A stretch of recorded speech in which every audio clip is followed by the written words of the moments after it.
you're missing a small item, like your glasses or your wristwatch, it was the elves that stole it because they were unhappy. So to keep them happy, so they don't steal, we've built them their own houses. And in our attics, we'll leave out food and water for the elves to keep them happy so they don't steal anything from us or our visitors, because we want everyone to be happy when you're here in Solvang.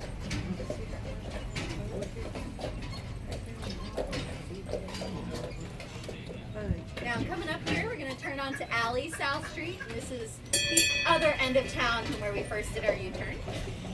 You'll see the big white windmill here, and that's the only one in town that will spin when the wind blows just right.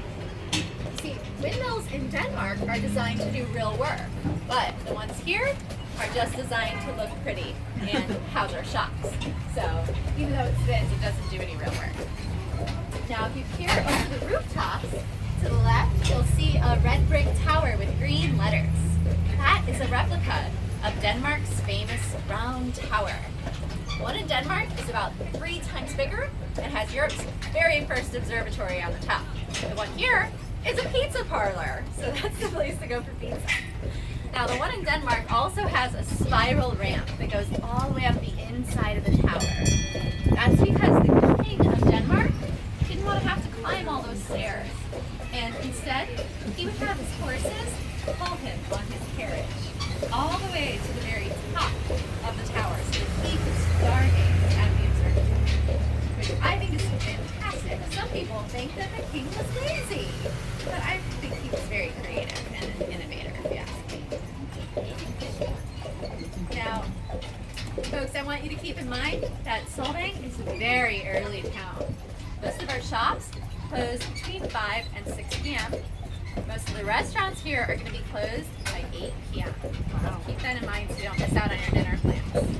If you want nightlife, there is the Chumash Casino nearby, which is open 24/7. It's just a couple miles down the road. They have a spa, a restaurant, and they have live entertainment as well. So that's the place to go for nightlife. Now, we are getting ready to do our second and final U-turn of the tour, so everybody sit tight here, and we'll be off in just a moment. We can wait for a couple more cars to go. While we're paused, I do want to mention, on this beautiful day, there is a lovely park nearby. You go down Alley South here, this road actually goes through to the 101. It turns into a very narrow, winding country road that's beautiful, and it heads to Nahui Park. They have open spaces, picnic tables, and you can walk about 5 minutes to an 80-foot waterfall that's just beautiful this time of year. So that's really nice. It's an open space to explore if you like to do outdoors activities. I thought we were going to be able to go. Looks like there was it's going to give me a headache. It's really like Look on this other side here. Yeah. See the way it's layered, right? Because it's probably tipped up, but this is the kind of back of it. Where it fluffs off easier on the other side. It's awful. Maybe, I don't know. Something like that, probably.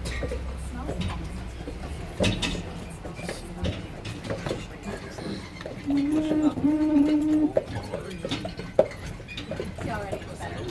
It's like that spot. It's gotta be this. Whatever they're doing here. Jen and Ed's still hoarding. Didn't you know he's got this secret stuff? Yeah.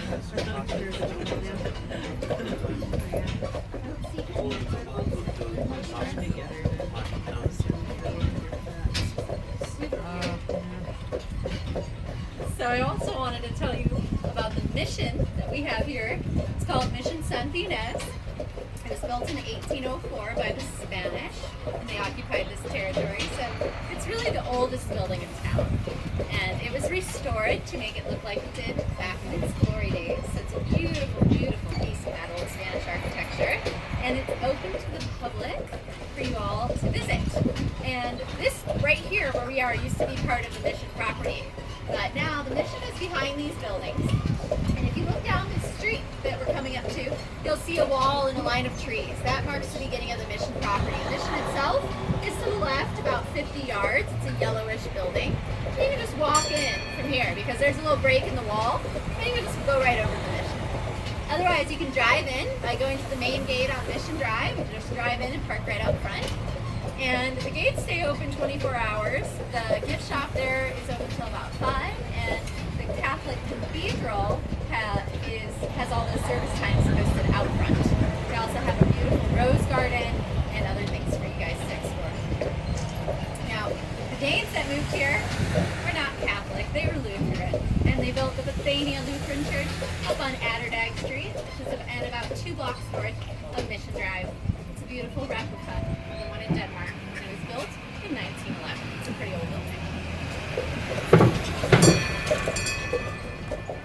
Coming up to the right, I'd like to point out Bergholm's Bakery. That's my favorite bakery in town.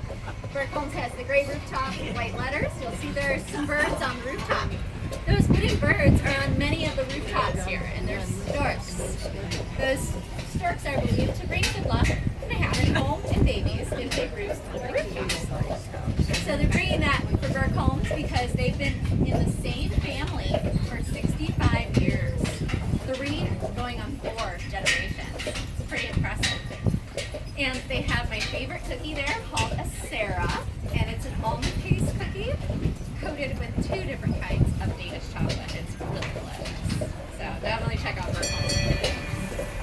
I also love Ingeborg's. Right here is Ingeborg's Danish Chocolates, and they are a chocolate factory. They use authentic Danish recipes, and they even make some sugar-free chocolates there. It's super rare to find that here because in Solvang we love sugar. We usually put it in everything. But at Ingeborg's they have a selection of 20 different sugar-free chocolates. They use a maltitol replacement sugar, which has a lower glycemic index. This is a big red shoe. It's a tradition to get your photo there. So go ahead and hop in the shoe or put your foot in there and just snap a few photos. Maybe we'll have to do that. Stall. Coming up to the right, you'll notice there's a rooftop that looks like it's made out of grass. Now, that roof is made out of grass. It is. It's made out of thick grass called reeds. It's called a thatched roof. And that's the only one in Solvang. It's 55 years old. And if it's properly maintained, it will last up to 200 years. The story with those rooftops says that during rainstorms, sometimes cats and dogs climb up on the rooftop and bury themselves in the grass to get shelter from the rain. But eventually, they dig too deep and they fall through. And then people will say, it's raining cats and dogs. And that's how that expression came. Last place I want to point out is coming up to the left. This is Designs in Gold. That's my favorite jewelry shop in town. They have antique and estate jewelry there and a little art gallery in the back as well.